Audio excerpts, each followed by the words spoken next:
à tous, je suis aujourd'hui avec Camille Pajot qui est chargée de mission numérique à la MIE de Roubaix. Bonjour Camille. Bonjour. Comment allez-vous? Très bien, merci. Camille, donc la MIE est un lieu d'information et d'orientation sur l'emploi. Donc, vous travaillez à la MIE comme je l'énonçais. Vous êtes en charge de développer une meilleure connaissance des métiers et des opportunités qu'offre le secteur du numérique. Donc sur la métropole lilloise. Qu'en est-il de la parité dans ce secteur aujourd'hui?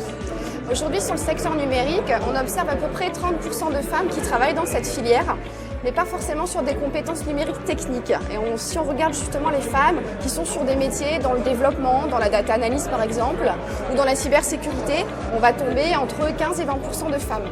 C'est très peu. C'est très peu. D'accord.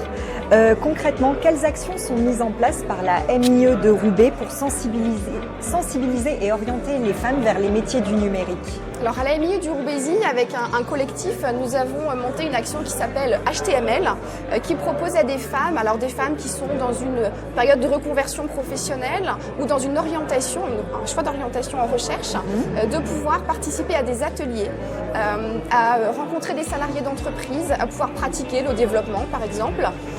Et on les accompagne tout au long de ce processus pour leur faire découvrir la filière et leur montrer qu'elles peuvent se saisir des opportunités de la filière numérique et que ce n'est pas un secteur réservé aux hommes, comme parfois elles peuvent le penser.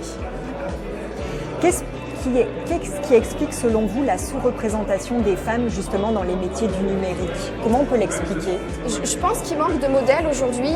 Si on demande à des femmes ou à des hommes de nous citer des personnes connues dans l'univers du numérique, on va nous citer des hommes, on va nous citer Bill Gates, Steve Jobs par exemple, et on ne connaît pas forcément les femmes, alors qu'il y en a eu des femmes qui travaillent, qui ont participé en fait à l'évolution des technologies, et il y en a encore aujourd'hui qui ont leur place, qui sont directrices des systèmes d'information, qui sont entrepreneuses dans le numérique, et on en entend un peu moins parler. Et je pense qu'il manque de modèles féminins aujourd'hui pour donner envie aux femmes d'aller dans cette filière.